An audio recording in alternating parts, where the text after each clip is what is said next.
So I'm sure many of us use mobile applications, and a common thing that providers of these mobile applications want to do is compute aggregate statistics over their entire user population. So you can imagine having a stress tracker app installed on your phone, and the provider of this application wants to know the relationship between its user's blood pressure and its user's Twitter habits. So each user of the stress tracker app essentially has a private data point stored on their phone, and the app provider wants to fit a line to these points. The way this works today is with non-private aggregation. Basically, the app on your phone sends your private data point up to some server in the cloud controlled by the app provider, and the app provider computes this line of best fit on its server.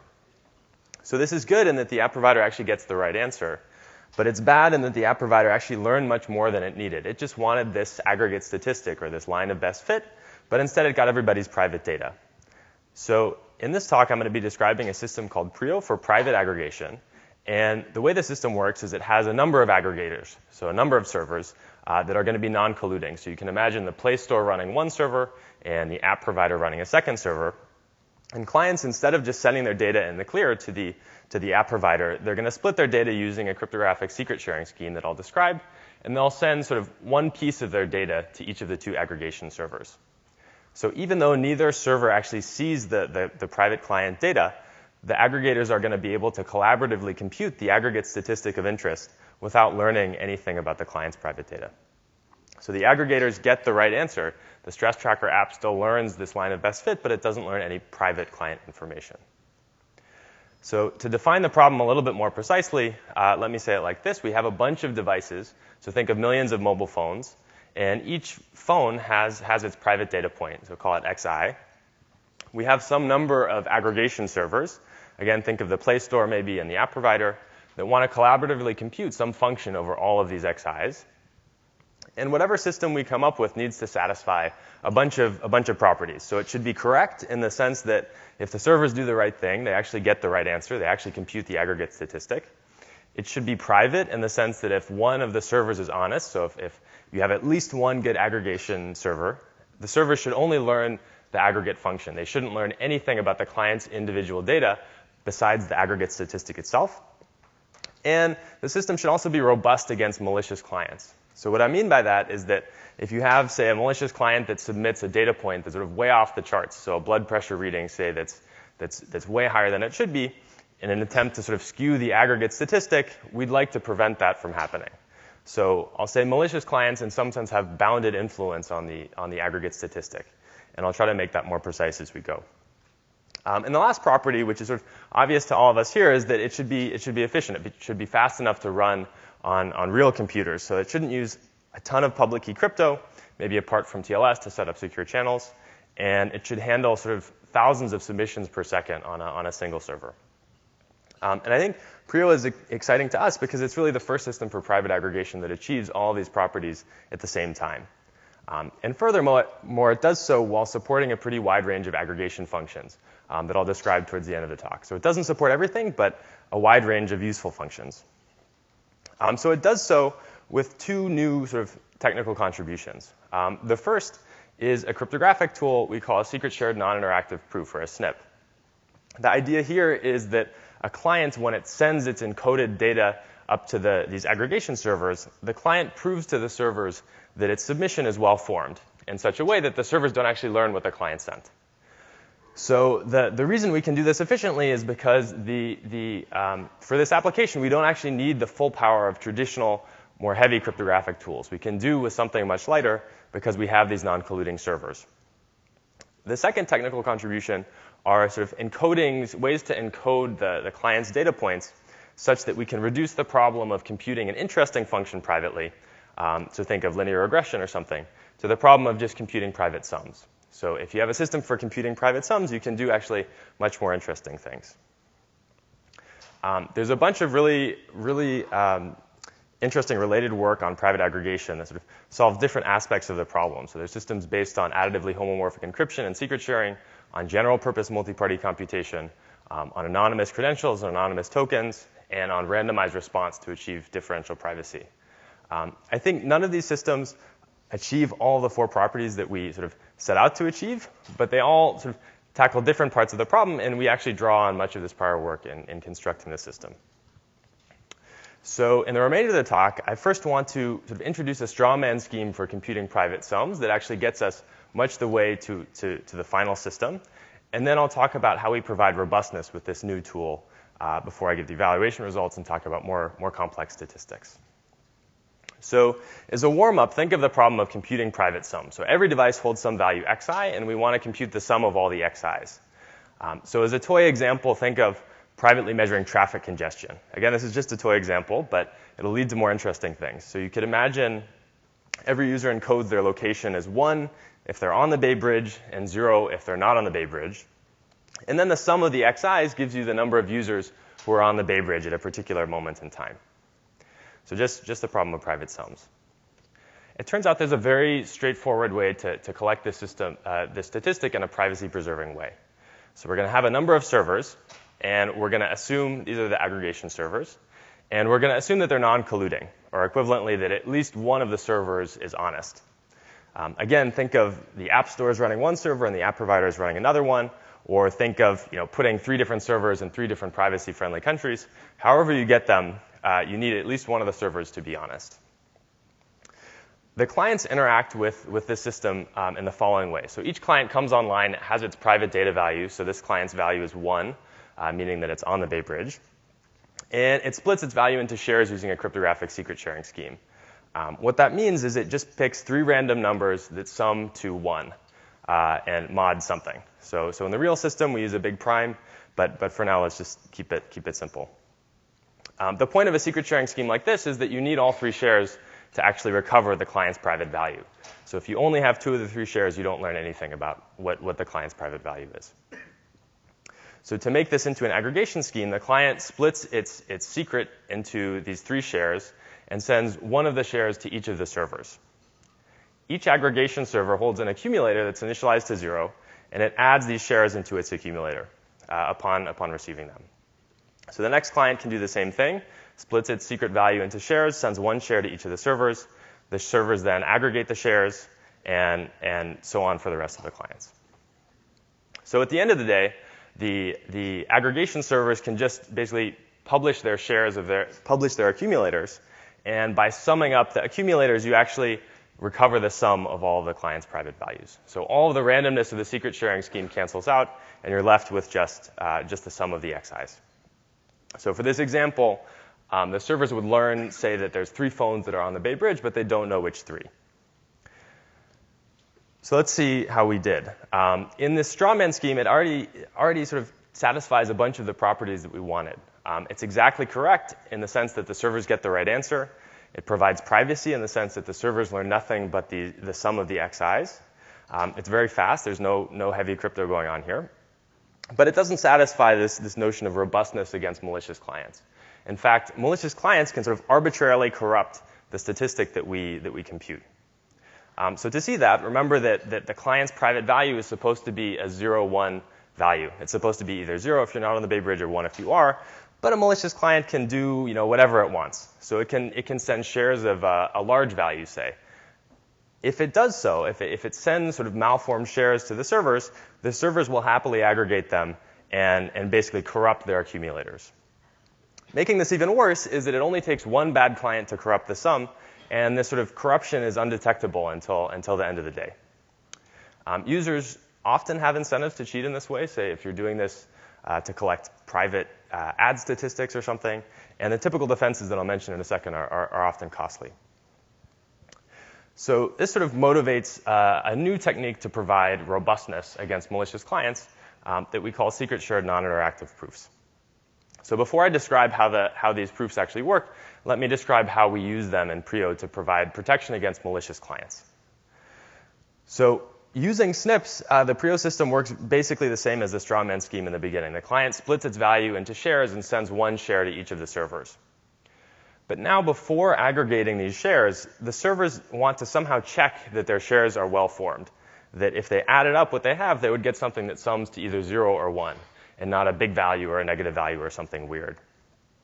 So in the more general setting, the servers hold shares of the client's private value x, and x could even be a vector.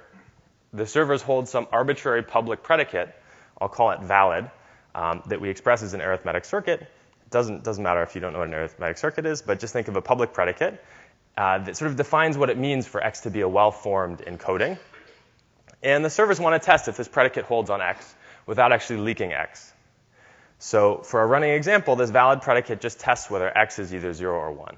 So the servers want to test if they added up their shares, would they get something that sums to 0 or something that sums to 1. So the way we do this, again, at a high level, is the client sends to the servers, in addition to its share, it sends a share of a proof. So it sends a share of sort of a proof string. Using these proofs and their shares of X, the servers can chat amongst themselves, and they'll either conclude that X is well-formed, in which case they'll accept these shares of X and accumulate them, or they'll conclude that X is ill-formed, in which case they'll just ignore the client's request. So by sort of detecting and rejecting malformed client submissions in this way, we can enforce that each client influences the aggregate statistic by sort of 0 or 1 at most. So we can again protect ourselves against malicious clients by enforcing sort of a bound on how much they can influence the aggregate statistic by. So let me, at a high level, try to explain how this tool actually works, how these SNIP proofs actually work. The idea is that the servers want to check, again, that this valid predicate holds without actually learning what X is. One general tool that could solve this problem is sort of general-purpose multi-party computation, or secure multi-party computation, which is sort of a cryptographic protocol that would allow the servers to compute any function in sort of a way that doesn't leak anything about their inputs. So this is a very powerful tool, but unfortunately for us, it's pretty expensive. So in this setting, it's expensive both in terms of the amount of computation that communication that the servers have to do, and also in terms of the amount of computation they have to do. So we actually, in our setting, don't need the full power of secure multi-party computation. And the reason why is because we already have a client that knows all of X. So we don't just have to do a secure multi-party computation on the shares of X. We can actually have this client help the servers run the computation. So at a very high level, again, what the client does is it sort of imagines in its head the servers running a secure multi-party computation to check whether X is valid. And as the client's imagining the servers running this computation, it sort of generates a transcript of all the messages that the servers would have sent to each other during a secure multi-party computation. And then the client just sends these transcripts to the servers. So the server's task now is just to check that the transcripts are sort of consistent with each other, rather than having to compute the transcripts themselves.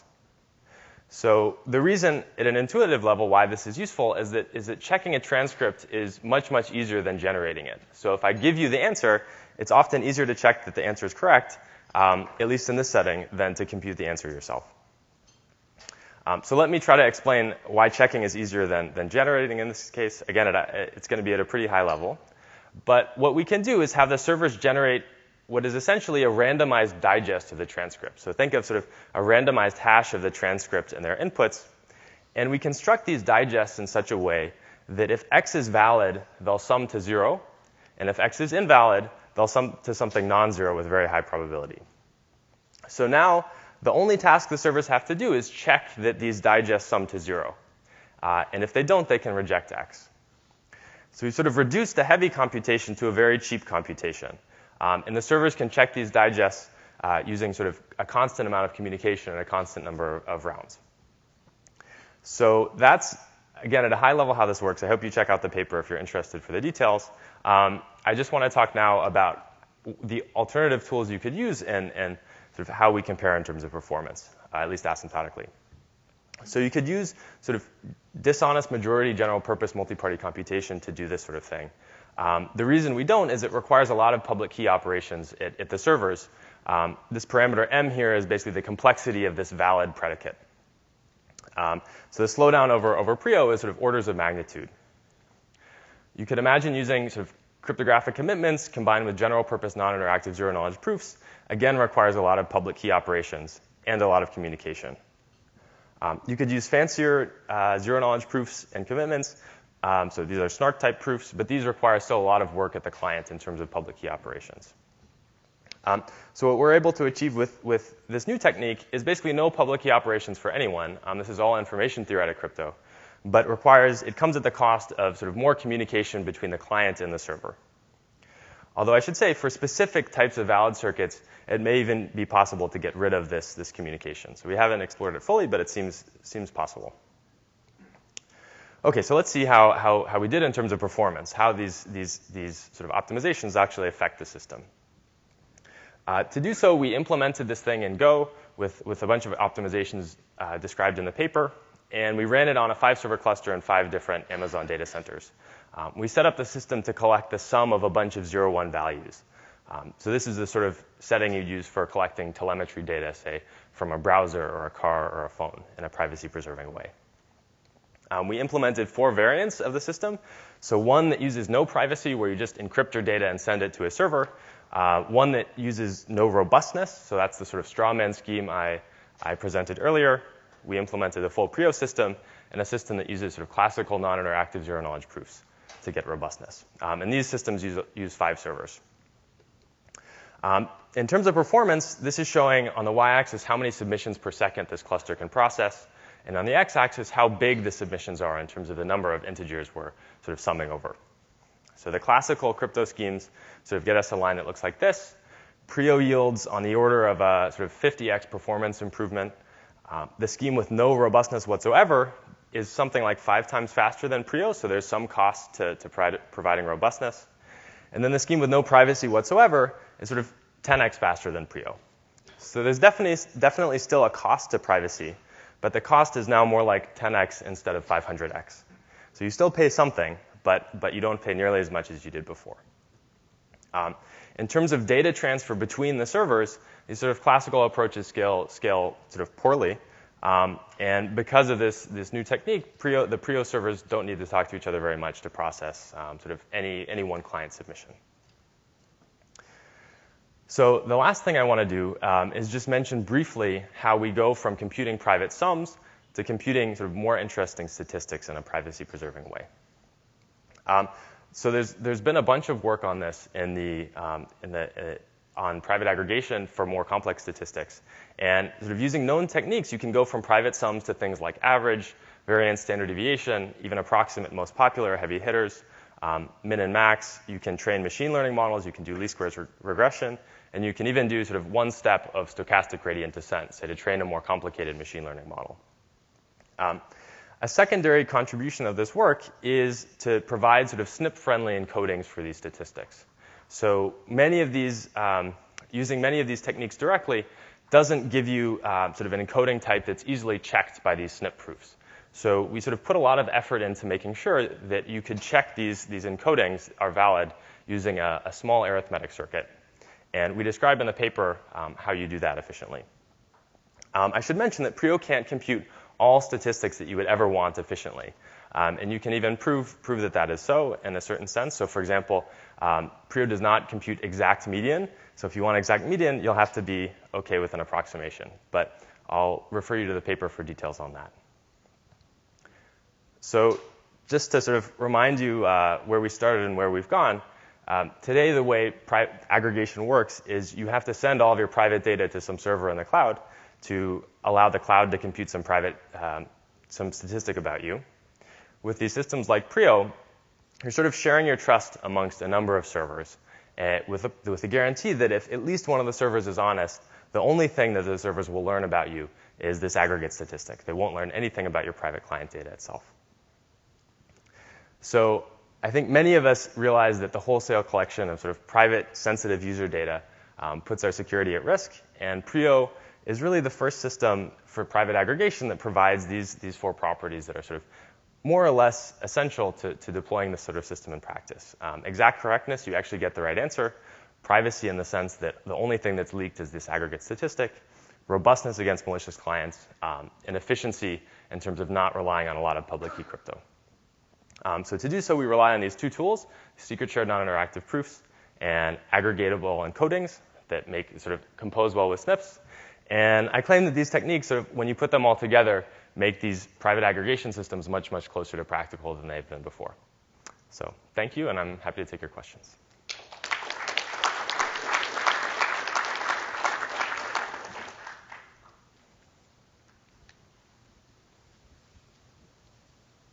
Ladies first, I guess.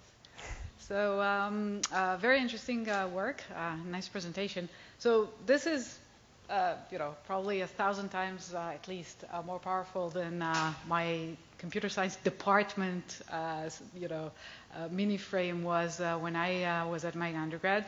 But at the same time, so what you've presented is a technique to push some of the computation to the edge. Mm-hmm. And this is